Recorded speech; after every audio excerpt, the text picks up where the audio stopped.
ओम ओम शांति। शांति। ओम शांति ओम भाई जी। शांति।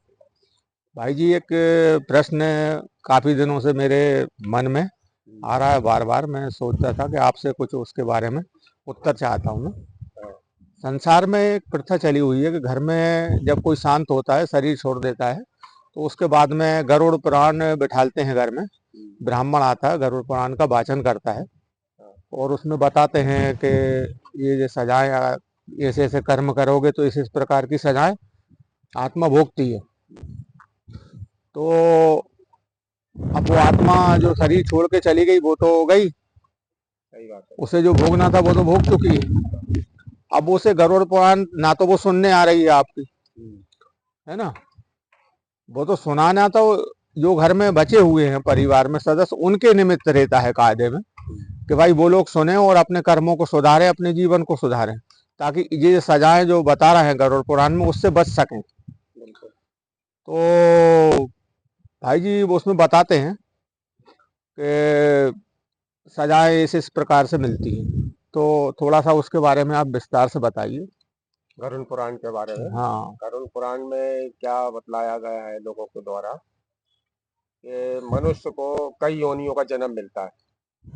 ऐसे कीड़ा भी बन जाती है, कोई कुछ बन रहा है, कभी कुछ बन रहा है मनुष्य। कोई बेल बन जाता है, मृत्यु अजगर के बन बाद में। जाता है, सांप बन जाता है, बिच्छू हाँ, बन जाते हैं। तो उसलिए वो बतलाते हैं कि देखो आपको ऐसी ऐसी सजाएं मिल रही हैं। कीड़ा हम्म, बन के आपको इसमें रहना है, तो मवाद में घूमना है, खून में हाँ। जाना है, खून की नदियां बह रही हैं, ये सब चीजें बताते हैं, मतलब सुअर बन के गंदगी खाना है। गंदगी टाइप का पूरा हाँ, बताते हैं बेल उसमें। बन के मेहनत करना है, ये बहुत तो वो प्रकार की बताते हैं। बताने का कारण ये है भाई जी के जो लोग हैं, हम्म, जो ये कर्म कर रहे हैं, कि ये सब कर्म करने के बाद भी एक डर कि हाँ। ये थोड़ा सुधरे। सा भय हो जाए तो अपने जीवन हाँ, को, कर्मों को थोड़ा सुधार ले व्यक्ति। कि जो आत्मा गई वो तो गई गई।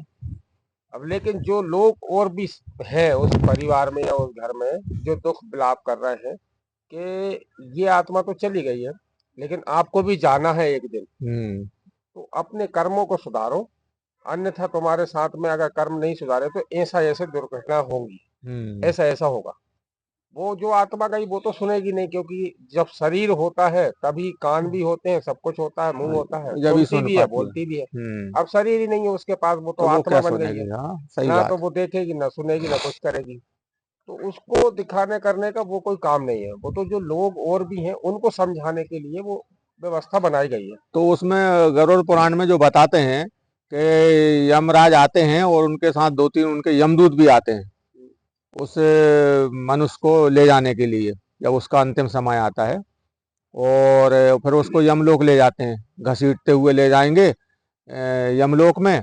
और वहां पे भुट्टे की तरह भूंज रहे हैं उसको कढ़ाई में चल पकोड़े रहा की है। तरह तल रहे हैं और कांटों की सैया पे लिटा रहे हैं उसको, ऊपर से कुछ वाहन चला रहे हैं ताकि वो कुचल जाए अच्छी तरीके से। तो ये क्या वास्तव में इस प्रकार की सजाएं मिलती है क्या? नहीं देखो भाई जी, क्या होता है कि व्यक्ति ये चीज समझे, ये बड़ी समझने वाली बातें हैं कि बोला गया है एक परमात्मा हम्म, अविनाशी, एक आत्मा अविनाशी, अजर अविनाशी। इसको कोई नहीं, पानी गला नहीं सकता, पानी में डूब नहीं सकती, आग जला नहीं सकती, आत्मा को कुछ नहीं कर सकती इनमें। तो जब ये आत्मा शरीर छोड़ के गई है, तो इसको आग की भट्टियों में कैसे जला सकते हो? वो अच्छा। तो आत्मा है। इसमें एक प्रश्न हो रहा है भाई हाँ, कि आत्मा तो भगवान बोलते हैं स्वतंत्र होती बिल्कुल। है ना। हाँ, और उस स्वतंत्र आत्मा को जला कैसे सकते हैं और भिगो कैसे सकते हैं और कांटों पे कैसे लिटा सकते हैं उस आत्मा को? तो वो। बताते हैं कि यमदूत आए और उनको लेकर आए, आत्मा को ही ले जाएंगे, वो शरीर तो सही रहेगा, है ना। हाँ, तो भाई जी एक बात बताओ, ये यमदूत भी जैसे आए आत्मा को लेके गए, आत्मा ना तो देखने में आती ना समझने में आती है। हम्म। वो तो सिर्फ समझी जाती है बस कि हाँ आत्मा है, महसूस की जाती। महसूस की जाती है। तो उसको कौन आके लेके जाएगा? हम्म, वो तो खुद चली जाएगी जहां उसको जाना है। हम्म। और दूसरी चीज वही मैंने जो आपको बतलाया कि ना तो आत्मा जलती है, ना कटती है, ना डूबती है, वो तो अविनाशी है, अमर है।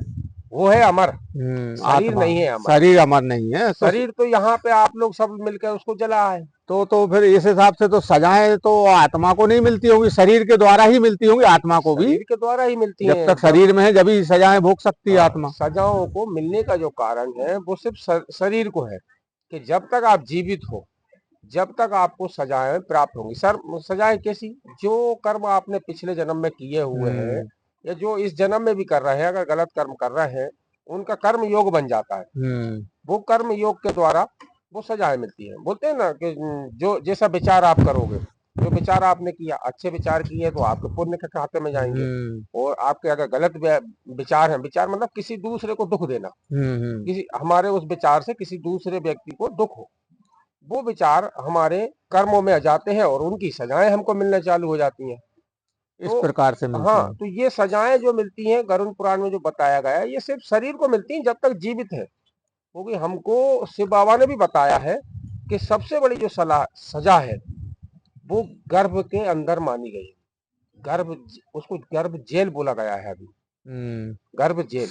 तो जेल में आप मालूम है कि जेल जो बनाई गई है इधर पे भी, जो उनमें हाँ, क्या होता है, सजाएं देने के लिए। सजाएं मिलती है ना। हाँ, तो कोई क्या करता है, जब बुरे कर्म करता है तभी उसको सजाएं जेल में मिलती है। डाल देते हैं। हाँ।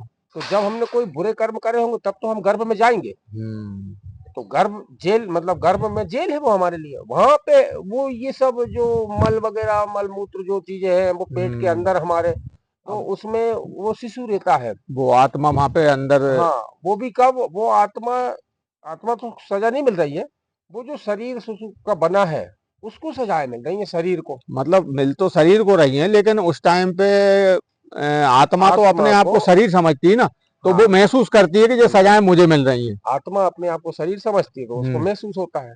अगर वो स्वयं आत्मा समझे तो वो इन तो सजाओं में सजाएं आएगा। मेरी मतलब उसको अनुभव ही नहीं हो कुछ सजाओं का। हाँ, क्योंकि ये वही अद्वैत और द्वैत वाला हाँ। फर्क आता है यहाँ पे। क्योंकि जब देवी देवता के रूप स्वरूप में रहते हैं हम लोग सतयुग और त्रेता में, तो वहां पे हम आत्मिक स्थिति में रहते हैं, तो हमें इन सजाओं का पता नहीं रहता है, मतलब वहां पे सजाएं हम मिलती अपने नहीं है। आप को आत्मा समझते हैं कि मैं आत्मा इस शरीर के द्वारा कार्य कर रही हूँ, बिल्कुल। है ना, उससे आत्मिक स्वरूप बोलते हैं।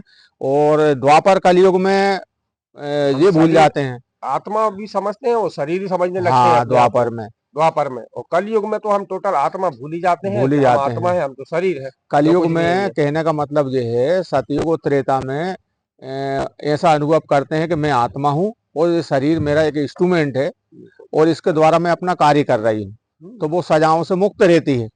और द्वापर में आत्मा और शरीर दोनों का भान देता है हर एक मनुष्य को कि मैं आत्मा भी हूँ और ये शरीर भी है मेरा, तो वहां पे कुछ कुछ सजाएं मिलती है। लेकिन कलयुग में तो बस व्यक्ति ये समझता है कि मैं शरीर हूँ और मेरे अंदर आत्मा है।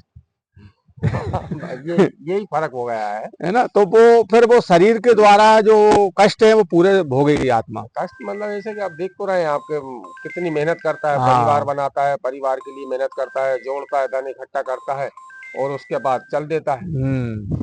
वो धन यहीं का यहीं रखा रह जाता है। वो करता काय के लिए है?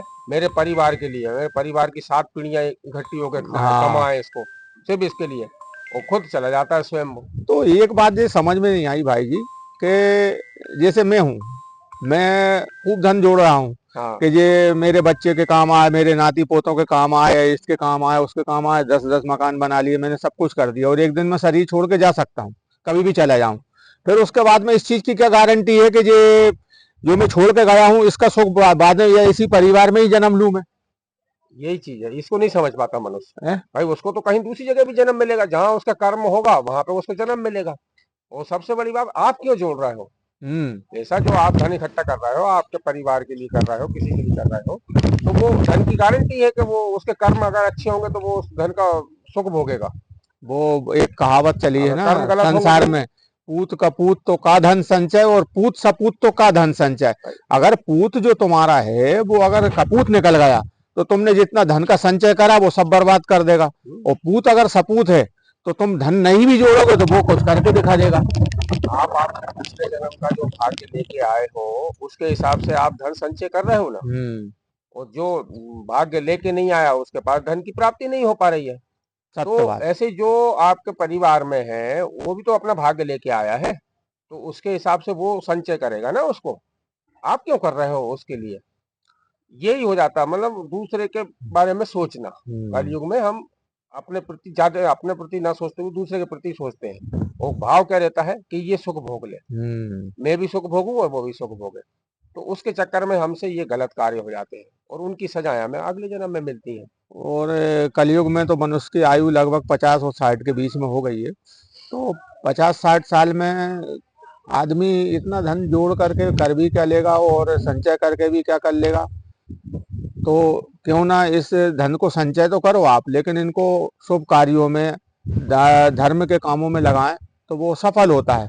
बिल्कुल है ना। भाई, एक बात और बताना चाह रहा हूँ इसमें, ये जो आप धन संचय करते हो, धन संचय करने के बाद सोचते हो कि मेरा परिवार के लोगों को मिल जाएगा, लेकिन आप इसके लिए, संचय करने के लिए कितने लोगों को दुख देते होगे, तकलीफ देते होगे। हाँ। तो ये जब आप कर्म यहाँ कर रहे हो, तो जब आप जन्म लोगे कहीं पे भी, बाबा ने बताया है कि जब भी कभी अगर ऐसा होता है कि जन्म आप कहीं दूसरी जगह लेते हो, तो जैसा कर्म आप यहाँ करके आए होगे, उस जगह पे, दूसरी जगह पे जहाँ भी जाओगे, ऐसी जगह आपको जन्म मिलेगा। अगर अच्छे पुण्य का कर्म करे होंगे आपने, तो बढ़िया साहूकार के लिए, राजा महाराजाओं के साथ जन्म आपको प्राप्ति होती है। और आपने अगर यहाँ पे भी किसी को दुख दे करके कि जो कमाया, संचय किया हुआ है, उसके कारण आपने जो जन्म लिया सजाएं खाने के बाद, क्योंकि सजाएं भाई गर्भ में ही होती हैं, बाबा ने बताया है, गर्भ के अंदर ही सजाएं मिलती है। कुछ सजाएं बच जाती हैं तो फिर वो बाहर आकर के भी भोगना पड़ता है। उसके बाद आपके बुरे कर्म हुए धन को संचय करने में, तो आपका जन्म तो वहां भिखारी की तरह हो गया, जो भीख मांग रहा है या दरिद्रता में रह रहा है, उसकी तरह आपका जन्म होगा। तो आप क्या भोग रहे हो फिर उस जन्म में? आपने सोचा कभी इस बात को कि जो हम करके जा रहे हैं किसके लिए कर रहे हैं? हमारे परिवार के लिए, पीढ़ी के लिए। लेकिन गलत कर्म कर गए हमारे, वो कर्म तो हमारे साथ चले गए भाई। वो उसकी वजह से हमें जन्म कहाँ मिल एक गया। कहानी भी बनी हुई है इसके ऊपर कि जो महर्षि वाल्मीकि थे, पहले वो डाकू थे। हाँ, है बताया ना। गया तो उनके वो डाका डालते थे, जंगलों में पकड़ लेते थे। तो जंगल में कोई जा रहे थे ऋषि मुनि, तो उनको पकड़ लिया उनने। अब पकड़ने के बाद में उनसे बोलने लगे कि जितना जो कुछ है वो सब दे दे। उनने बोला कि भाई हम तो साधु संत हैं, हमारे पास क्या मिलेगा? तो कह लगा कुछ नहीं मिलेगा तो हम तुम्हारी जान ले लेंगे।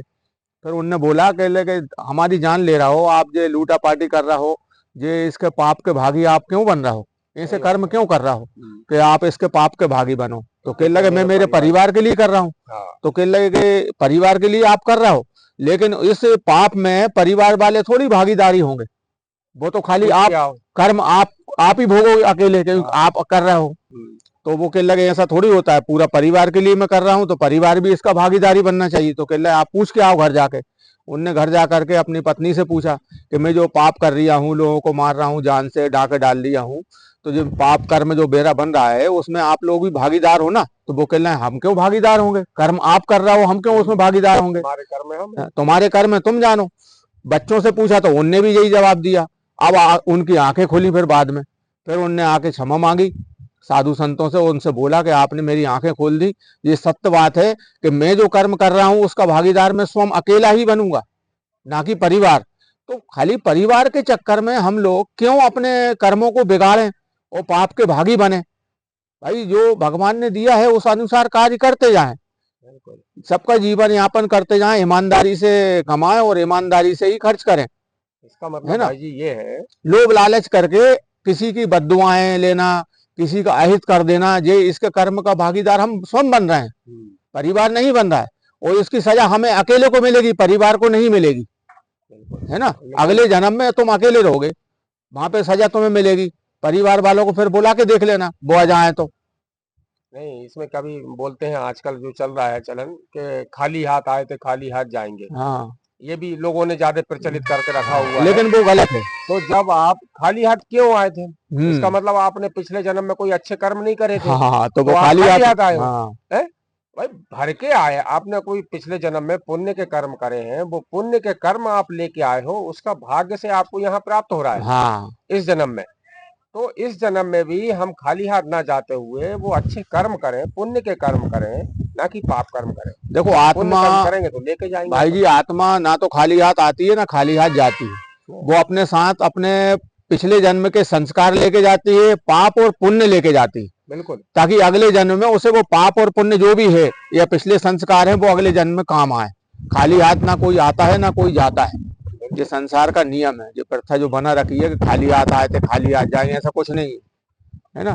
तो भाई जी देखो, कुछ आत्माएं सजाए गर्भ में झेलती हैं, और गर्भ की सजा सबसे ज्यादा खतरनाक होती है। वहां हर आत्मा चिल्लाती है, हे परमात्मा मुझे जल्दी से इस गर्भ से बाहर निकालो, मैं बाहर आने के बाद में खाली आपका ही स्मरण करूंगी, आपके अनुसार ही सब कार्य करूंगी। लेकिन बाहर आने के बाद भूल जाती है, तो फिर वो उसे सजाएं मिलना शुरू हो जाती। बाहर आने के बाद कुछ बच जाती है। पहली बात तो बाहर आते से निकलते से बच्चा रोता है, हाँ क्योंकि वो इतने दुख में रहता है कि आने के बाद हंसता नहीं है, रोता ही है। रोता ही है। और अगर रोता भी नहीं है तो जो रो रो नर्क है, यहाँ पे उसको मारते हैं, अरे बच्चा तो रो ही नहीं रिया, उसको रुलाते हैं कि ये रोने वाले नर्क में आया है, रो, अब तू रो क्यों नहीं रहा। रोना ही है तेरे को आगे तक चलते हुए। तो भाई जी आपने बहुत अच्छा बताया सजाओं के बारे में। वो तो मैं सभी भाइयों बहनों से मेरा विनम्र निवेदन है कि सब कर्म ऐसे करें जो परमात्मा बता रहा है, श्रेष्ठ कर्म करें। कल की पिछली वीडियो में भी हमने बताया था संकल्प कैसे करें, है ना, मतलब जो अपने विचार हैं वो किस प्रकार से करें। और इस वीडियो में बाबा ने बताया है कि कर्म सुधारें अपने आप। संकल्प तो सुधार लिए, अब कर्म भी सुधारें, क्योंकि जो कर्म आप करोगे उसका फल, अब वो कड़वा है या मीठा है, वो आपके कर्मों के ऊपर है, वो प्राप्त आपको ही होगा। आप ही इस फल को चखोगे, कोई दूसरा नहीं चखेगा, बिल्कुल, है ना। तो सभी से निवेदन है अच्छे कर्म करें, पुण्य कर्म करें, श्रेष्ठ कर्म करें, जिससे पूरे विश्व का भला हो, संसार का भला हो, ना कि खाली अपने परिवार का ही सोचें। धन के पीछे ना पड़े, पुण्य के कर्म भी करें। भाई धन कमाना बुरी बात नहीं है, लेकिन धन के चक्कर में लोभ और लालच ये बुरी चीज है। ज्यादा लोभ ना करें, कमाए अच्छे कर्मों से कमाए, अच्छे कर्मों से मना नहीं कमाएं। है, परमात्मा भी मना नहीं करता हाँ, उसके धन लिए। कमाने के लिए सब स्वतंत्र हैं, लेकिन अच्छे कर्मों के द्वारा कमाएं, उसमें पाप ना हो जाए, किसी की बद्दुआ ना लगे, है ना, यही सबसे निवेदन है। और अधिक जानकारी के लिए आप किसी भी प्रजापिता ब्रह्मा कुमारी ईश्वर विश्वविद्यालय में जा सकते हैं। वहाँ पे स्वयं परमपिता परमात्मा आकर के श्रेष्ठ कर्म सिखा रहे हैं, श्रेष्ठ ज्ञान दे रहे हैं, और अगले जो 84 जन्म हम लेने वाले हैं उनके लिए, ताकि सुखपूर्वक व्यतीत हों, तो अच्छे कर्म करते जाएं। और आप वहाँ पे आ सकते हैं, निःशुल्क है, 1 रुपये खर्च नहीं होना है, ज्ञान प्राप्त कर सकते हैं। सुबह या शाम किसी भी समय 1 घंटा निकालें और अपने जीवन को और अपने परिवार को भी सुधारें। ऐसा समय कर्म करते हुए भी आप हाँ, ये शिक्षा ले सकते हैं। शिक्षा ले सकते हैं, अपने काम भी नहीं छोड़ सकते। ये थोड़ी कि जंगल में जाकर के तपस्या करना है या कुछ करना है, परमात्मा जो बोल रहे हैं वो सुनो और अपने जीवन में धारण करो, बस, है ना। अच्छा, ओम शांति। ओम शांति भाई, ओम शांति।